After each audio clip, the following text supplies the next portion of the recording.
ત્રણ વસ્તુ છે, હિન્દુઇઝમ, ક્રિશ્ચનરિઝમ અને મુસ્લિમરિઝમ. હિન્દુઇઝમ એટલે તો કે બેન દીકરીના પગ અને માથું બે જ વસ્તુ દેખાતું હોય.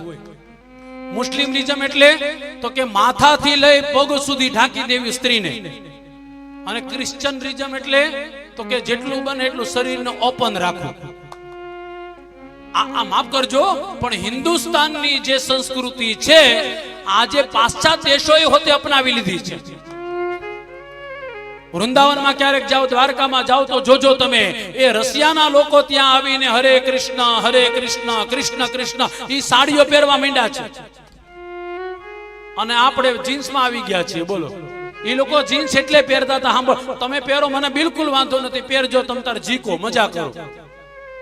એ લોકો જીન્સ એટલા માટે પહેરતા હતા, ત્યાં ઠંડી બહુ હતી. અહીંયા હે ને ઠંડી પડે, કયો જોઈ આ શિયાળો હાલે છે, હાવ હાચું કેજો, લાગે છે તમને કઈને?